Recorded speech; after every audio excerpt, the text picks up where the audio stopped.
नमस्कार, city news के Hindi news bulletin में आप सभी दर्शकों का हार्दिक स्वागत। मैं हूं अफरोज खान और आप देख रहे हैं सिटी न्यूज। आइए आपको रूबरू कराते हैं अब तक की तमाम खबरों से। बुलेटिन की शुरुआत करेंगे जीने की राह आज के सुविचार से।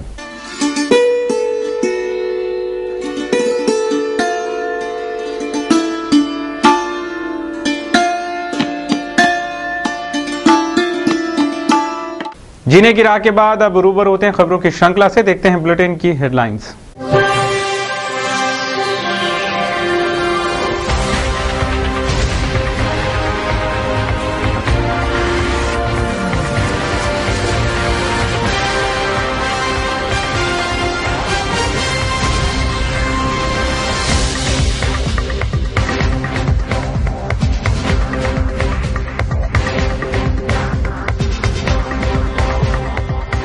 आपने देखी बुलेटिन की हेडलाइंस, अब देखते हैं संपूर्ण समाचार विस्तार से। शहर के प्रकाश मैचिंग सेंटर में आए ग्राहक महिलाओं की पर्स चुराते एक महिला रंगे हाथ गिरफ्तार हुई। महिला चोरी की टोली शहर में सक्रिय होने की खबर इस घटना से सच साबित हुई है। एक महिला चोर रंगे हाथ धर दबोची गई तो उसकी सहयोगी महिलाएं भाग जाने में कामयाब हुई। अमरावती में महिला चोरों की बड़ी टोली सक्रिय है। यह बात शहर के दो जाबाज युवतियों ने उजागर कर पुलिस के सामने रखी। सबसे पहले तो आपको पूरा वाकया बताते हैं। शहर के राजकमल क्षेत्र में प्रकाश मैचिंग सेंटर है। वहां कुछ खरीदारी करने वनिता जैन और अनुराधा जैन ये दो युवतियां गई थी। वहां इन युवतियों की बैग वहीं घंटों से रेकी कर रहे दो महिलाओं ने बड़े शातिर रूप से उड़ाई। सबसे पहले वो रेकी कर रही युवतियां देख लीजिए कि कैसे वो इसी दुकान के इर्द गिर्द भटक रही है। इन दोनों युवतियों ने अनुराधा और वनिता की बैग बड़े शातिर रूप से उड़ाई और वो बैग लेकर रफू चक्कर हो गई। बैग उड़ाना और रफू चक्कर होना ये बात सीसीटीवी में कैद हुई है। वो तस्वीरें आप सीधे देख सकते हो कितने शातिर रूप से ये दोनों युवतियों ने बैग झपटी और वहां से भाग गई। वनिता और अनुराधा के ध्यान में जैसे ही आया कि उनकी बैग उड़ाई गई है, वैसे ही इन दोनों ने प्रकाश मैचिंग सेंटर में लगा सीसीटीवी फुटेज देखा तो उसमें दो महिलाएं बैग चुराते और दुपट्टे में छिपाकर भागते साफ दिखी। उसके बाद वनिता और अनुराधा ने इन चोरनियों को खुद ही ढूंढना शुरू किया। राजकमल से ये दो युवतियां इन दोनों चोरनियों का पीछा करते दौड़ी और जयस्तंभ के पास दोनों महिला चोरों को इन जाबाज युवतियों ने दबोच लिया। लोगों से मदद भी मांगी लेकिन किसी ने उनकी मदद नहीं की। इतने में एक महिला चोर इन युवतियों के हाथ से भाग गई तो एक जो हाथ में आई थी उसे इन्हीं जाबाज युवतियों ने घसीटते हुए कोतवाली पुलिस थाने लाया और पुलिस के हवाले किया। इन महिला चोरों की टोली बहुत बड़ी है। यह खुलासा भी हुआ जब रूबी पिंकी बाजी इन महिलाओं से वनिता और अनुराधा से उड़ाई बैग लौटाने का दावा बुर्काधारी कुछ महिलाओं ने किया, लेकिन बाद में यह महिलाएं साफ मुकर गई। अपने नाम भी ये महिलाएं पल पल बदलते रही। उज़मा उर्फ आलिया परवीन, अब्दुल गालिब, अस्मा शेख जब्बार ऐसे नाम इन महिला चोरों ने पुलिस को बताए थे। पुलिस या पूछताछ में उज़मा उर्फ आलिया ने वह बैग यास्मीन उर्फ सिप्पी उड़ा ले भागी है यह जानकारी दी। यह महिलाएं अकोला निवासी होने की बात भी उन्होंने बताई, जिससे इन महिला चोरों के शहर में सक्रिय रहने का अनुमान जताया गया है। पुलिस उनका पर्दाफाश करे और उन जाबाज युवतियों का सम्मान कर उन्हें रिवार्ड दे जिन्होंने अपना बैग चुराकर भागे इन महिलाओं का पीछा किया। 130 मीटर तक यानी राजकमल से जयस्तंभ तक दौड़ लगाई और एक महिला चोर को जाबाजी दिखाकर पकड़ा भी। पुलिस सच में इन जाबाज युवतियों के जाबाजी का सम्मान करे। यशोदा नगर से दस्तूर नगर चौराहे तक व्यापारियों को तकलीफ देने का हवाला देते दस्तूर नगर चौराहे पर मनोज उर्फ बरकत चौहान का कत्ल हुआ। इस मामले की जांच जारी है। पुलिस ने और 4 आरोपियों की इस मामले में गिरफ्तारी की है। आरोपियों की संख्या अभी भी और बढ़ेगी, ये कहना फ्रेजरपुरा के थानेदार खांडेराव का है। पोलीस स्टेशन फ्रेजरपुरा या ठिकाणी 23/12/2014 रोजी रात्रीला 12 वाजताच्या दरम्यान दस्तूर नगर चौकामध्ये मनोज उर्फ बरकत चव्हाण ह्याचा त्या चौकामध्ये अशोक सरदारची एक गाडी लागायची। त्या ठिकाणी नॉनव्हेज असायचं तर यांच्यामध्ये पूर्वीचे हेवे दावे आणि भांडणं व्हायचे। त्या हेव्या दाव्यामधून त्याच दिवशी बडनेरा रोडवरती त्यांचे सुनुबार समोर भांडणं झाले होते। त्या भांडणाचं पर्यावसन एक त्याच्यामध्ये त्याचा बरकत चव्हाणचा खून झालेला आहे. नमूद प्रकरणामध्ये या गुन्ह्यामध्ये आतापर्यंत 5 आरोपींना अटक करण्यात आलेली आहे. 4 आरोपींचा PCR 30 तारखेपर्यंत आहे. सध्या तपास चालू आहे. आणखी सर आरोपी वाढण्याची शक्यता आहे. याच्यामध्ये आरोपी आणखी वाढू शकतात, त्याच्यामध्ये वाढू शकतील. सोमवार की सुबह नागपुर महामार्ग पर हुए सड़क हादसे में एक की मौत हो गई तो एक घायल हुआ. नागपुर जा रहे ट्रैवल्स ने अचानक ब्रेक लगाने से इस ट्रैवल्स की ठीक पीछे चल रहा ट्रक ट्रैवल्स पर जा भिड़ा, जिससे हादसा होकर ट्रक में सवार क्लीनर शिव नारायण त्र्यंबक वाबले की मौत हो गई तो ट्रक का चालक वाबड़े घायल हो गया. वायरमैन के कहने पर बिजली के खंभे पर चढ़े 30 वर्षीय किसान का बिजली का करंट लगने से वो गंभीर रूप से घायल हो गया. घायल किसान का नाम हरीश रामकृष्ण खरपे है. सुकड़ी में उसका खेत है. विगत 2-3 महीने से उसके खेत की बिजली गुल थी, जिसकी शिकायत करने पर सोमवार को खोबरागढ़े नामक वायरमैन वहां आया और खुद खंभे पर चढ़ने के बजाय उसने किसान हर्ष को खंभे पर चढ़ने के लिए कहा. हरीश को बिजली का करंट लग गया. टीम होता, त्यामुळे आम्ही इंजिनियरला कळवलं की आमची लाईन बंद आहे बा. तर इंजिनियरला कळल्यानंतर इंजिनियरला सांगितलं की आम्ही पूर्व पाठवतो बा डिओ जोडाला.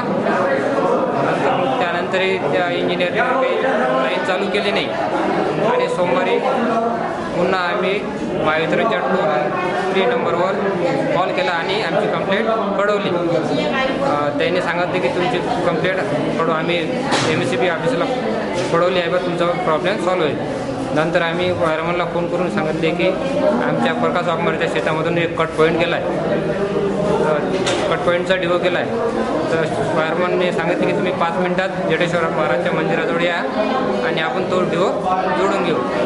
तिथून वायरमन जडेश्वर महाराजच्या मंदिराजवळ आले आणि आम्ही त्यांच्यासोबत 5-6 जण शेतकरी प्रकाश वाघमारेच्या शेतात कट पॉईंटवरून मेन कट पॉईंटवर गेलो. तिथे त्यांनी ऑपरेटरला फोन केला की काजना याची लाईन आहे, बंद करा, आम्हाला कट पॉईंटचा डिओ जोडायचा आहे. नंतर ऑपरेटरने वायरमनला फोन केले की खोबरागडे साहेब मी लाईन बंद केली आहे, तुम्ही काम चालू करा. मग खोबरागडे वायरमनने हरीश खुरपे यांना सांगितले की मला चढणं होत नाही पोलवर, म्हणून तू चढ आणि डिओ जोडून दे. असे सांगितल्यानंतर हरीश खुरपे हे पोलवर चढले मेन लाईनच्या आणि कट पॉईंट जोडायला गेले असता त्याला 5 मिनिट त्या मेन लाईनवर ओढून ठेवली. लाईन चालूच होती, लाईन बंद नव्हती, म्हणून त्याला 5 मिनिट त्या ओढून ठेवले आणि खालतं पोलवरून तो खालतं पडला. त्यामुळे त्याला शॉक लागला, हाताला वर त्याच्या छात्याला शॉक लागून तो आम्ही त्याला पकडलं खालतं आणि पापड PSA येथे त्याला दवाखान्यात नेलं. तेथून पापड PSAतून रेफर त्याला इरविनमध्ये केलं. न्यूज बुलेटिन में वक्त हो चला है कमर्शियल ब्रेक का. ब्रेक के बाद फिर मिलेंगे कुछ और अन्य खबरों को लेकर. आप देखते रहिए सिटी न्यूज.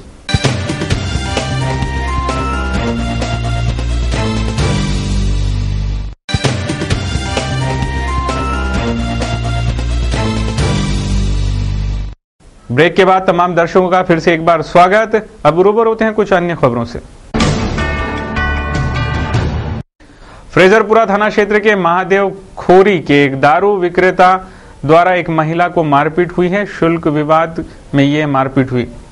ऐसे वाकये यहां घटते ही रहते हैं. ये शिकायत करते इस दारू विक्रेता का बंदोबस्त करने की मांग संतप्त महिलाओं ने पुलिस से की है. सोमवार को महादेव खोरी क्षेत्र की महिलाएं फ्रेजरपुरा पुलिस थाना धमक आई. पुलिस से उचित कार्रवाई की मांग करते संतप्त भूमिका में पुलिस थाने पर धमके महिलाओं ने महिलाओं से बेवजह मारपीट करने वाले आरोपियों की गिरफ्तारी कर इस क्षेत्र के अवैध धंधों पर लगाम कसने की मांग इन महिलाओं ने की. नंदा अमन थापा यांच्या घरी ते दारूचा धंदा व्यवसाय चालू आहे, पण तरी लोकांनी काही एवढा विशेष तिथे लक्ष दिलं नाही.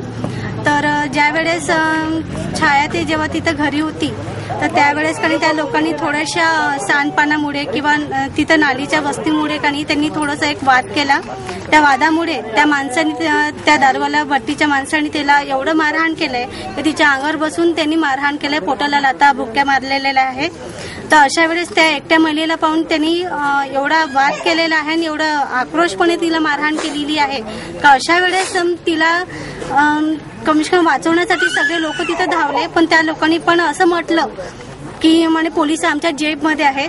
ते ह्या गोष्टीवर निदान पोलिसांनी काहीतरी करायला पाहिजे, कारवाई करायला पाहिजे, त्याच्यावर कठोर काही व्हायला पाहिजे की ते दारू बंदीच झाली पाहिजे तिथे, कारण की ते महिलांसाठी पण खूप घातक आहे, कारण की आतापर्यंत ह्याच एकच गोष्टी नाही.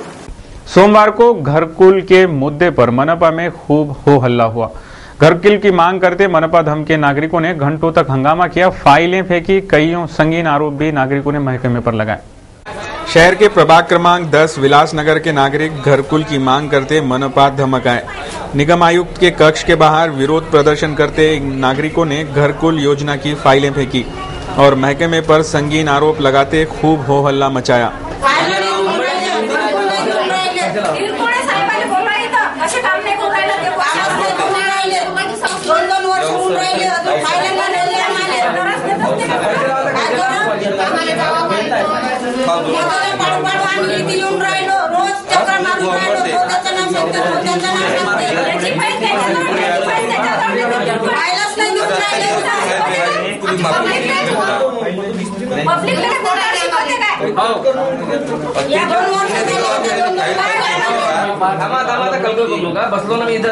घरकुल और विभिन्न मांगों के पूर्ति का मांग पत्र सौंपकर इन नागरिकों ने तीखे तेवर इख्तियार किए थे, जिसे घंटों तक ये हंगामा मनपा में चलता रहा.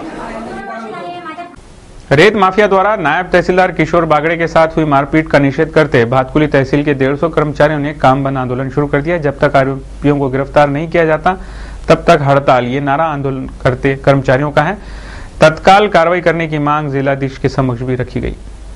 पेड़ी नदी के पात्र से रेती की तस्करी करते मिले रेत माफिया द्वारा नायब तहसीलदार किशोर बागड़े और तलाटी संतोष मानमोड़े इन्हें मारपीट हुई. इस वारदात का निषेध करते भातकुली तहसील के 150 कर्मचारी लामबंद हुआ है. जब तक आरोपी गिरफ्तार नहीं होते तब तक लेखनी बंद आंदोलन की चेतावनी भी आंदोलक तहसील कर्मियों ने जिलाधीश को दी है. अवैध वाहतूक असल्याचे माहिती मिळाल्याच्यामुळे आमच्या इथे नायब तहसीलदार श्री किशोरजी बागड़े आणि तलाठी संतोष मानमोडे हे पेडी नदीवर स्क्वॉड पथकामध्ये गेलेले होते. तिथे रेती माफियांनी त्यांच्यावर हल्ला केला. हे 2 लोक असल्या आणि ते बरीच लोक असल्याची माहिती प्राप्त आहे. गाडी अंगावर गाडी घालण्याचा त्यांनी प्रयत्न केला. रेती माफियांवर कठोर कारवाई करण्यात यावी याकरता आम्ही सर्व लोकांनी लेखनी बंद आंदोलन केलेले आहे. भीतीच्या स्क्वॉडमध्ये पोलीस संरक्षणाची आवश्यकता असते, पण ते पण लोक आमच्यासोबत येत नाही. त्याच्यामुळे त्यांच्यावर 3 महिन्याची आम्हाला प्रोटेक्शन देण्याची विनंती करण्यात येत आहे. त्यामुळे महसूल कर्मचारी संघटनेचे अध्यक्ष भोजाजी वाघमारे व त्यांची संघटना, तलाठी संघटनेचे सर्व पदाधिकारी, महिला मंडळी, नायब तहसीलदार संघटना व भातकुली तहसील उपविभागातील कर्मचारी हे सर्व आज रोजी पासून लेखनी बंद आंदोलनावर ठाम आहेत. एक दिवसाच आहे ना, आम्हाला काय न्याय मिळतो त्यावर हे आंदोलन आधारित राहील. त्यांच्यावर जर कारवाई होईपर्यंत आमचं आंदोलन चालू राहील. महाराष्ट्र राज्य के खादी ग्राम उद्योग मंडल के जिला कार्यालय द्वारा आयोजित पंत प्रधान रोजगार निर्मिती कार्यक्रम के तहत जन जागृति सम्मेलन का आयोजन सोमवार को किया गया. टाउन हॉल में विभिन्न मान्यवरों अतिथियों की मौजूदगी में ये सम्मेलन संपन्न हुआ. पंत प्रधान रोजगार निर्मित कार्यक्रम के तहत आयोजित रोजगार निर्मिती मार्गदर्शन सम्मेलन सोमवार को टाउन हॉल में संपन्न हुआ. महाराष्ट्र राज्य खादी तथा ग्राम उद्योग मंडल के जिला कार्यालय द्वारा इस रोजगार जन जागृति सम्मेलन का आयोजन किया गया था.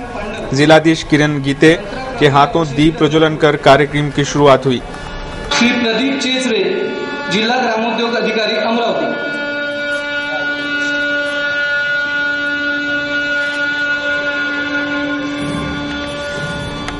तत्पश्चात विभिन्न मान्यवरों ने रोजगार निर्मिती एवं स्वरोजगार पर मार्गदर्शन किया. जवळपास ॲपिस मेलिफेरा ही जी मधमाशीची पेटी आहे, याच्या एका मधमाशीच्या पेटीमध्ये जवळपास 7 ते 8 ट्रेम राहतात आणि 40 ते 45 हजार मधमाशा राहतात. त्याच्यामध्ये एक कामकरी माशी, एक राणी माशी, हजारो कामकरी माशा आणि 1-2 ड्रोन. तर वर्षा गाठला एका पेटीमधनं आपल्याला 40 किलो मध मिळू शकते एका पेटीमधनं. जर 100 पेटीचा जर विचार केला तर 100 पेटीपासून आपल्याला 4000 किलो मध मिळू शकतो. चिल्लर विक्री जर केली आपण तर जवळपास 350-300 पर केजी आपण मध विकू शकतो. पण एवढा मोठ्या प्रमाणात जर मध विकायचं असलं तर आपल्याला रॉ हनी म्हणूनच विकावं लागेल, म्हणजे ठोक विकावं लागेल. तर शासनाचा ठोक भाव आहे 170 ते 200. साधारणतः 200 किंवा 170 न जरी विचार केला तरी 4000 किलोचा जवळपास आपल्याला 6,80,000 किंवा 7 लाखा जवळपास येऊ शकतो. याच्यामधला पूर्ण वर्षाचा खर्च वजा जाता 2 लाख रुपये खर्च वजा जर जाता तर आपल्याला 5 ते 5.5 लाख रुपये सुरुवातीला निव्वळ प्रॉफिट, नेट प्रॉफिट याच्यामधनं मिळू शकतो. युवा स्वयं रोजगारार्थ सामने आए, ये अपील इस कार्यक्रम में जिलाधीश ने की. म्हणजे सोयाबीनचा एरिया जरी वाढला असेल तरी कापसावरती 2 लाख हेक्टरवरती आपण कापूस करतो आपल्या जिल्ह्यात, पण त्याची प्रक्रिया आपल्या जिल्ह्यामध्ये होत नाही. तो कापूस बाहेर जातो, ती प्रक्रिया होते, सगळं तयार पुन्हा आपलं गार्मेंट इंडस्ट्री आपल्याकडे आहे. पण कापसापासून ते गार्मेंट इंडस्ट्री पर्यंतचा जो मधला जो भाग आहे तो आपल्याकडे नाही. शासनाने जाहीर केलं आपल्याकडे टेक्स्टाईल पार्क होईल. टेक्स्टाईल पार्क जरी मला तरी 30-40 कंपन्या येतील. समजा आपण एक धरू प्रत्येक कंपनीमध्ये 300-400 एक समजा 8,000 लोकांना नोकरी मिळेल. पण आपल्या जिल्ह्यामध्ये कमीत कमी 50,000 ते 60,000 आपल्याकडे आज बेकार युवक आहेत ज्यांना आज नोकरीची एक गरज आहे. मग मी नाही म्हणजे मी असं सांगत नाही की प्रत्येकालाच प्रधानमंत्री रोजगार योजनेमधून 50,000 लोकांना आपण मदत करू शकतो असं नाही. आपण कमीत कमी आपण असं टार्गेट ठरवलं की प्रत्येक गावामध्ये ग्रामपंचायत जर आपण हा घटक धरला, आपल्याकडे 840 ग्रामपंचायती आहेत. प्रत्येक ग्रामपंचायतीमध्ये 2 जण 3 जण जर आपण या योजनेमध्ये जर आपण त्यांना मदत करून जर ते उद्योग स्थापन केले तर तुम्हाला बघून अजून गावातले बाकी 20-30 जण नक्की उद्योग स्थापन करतील.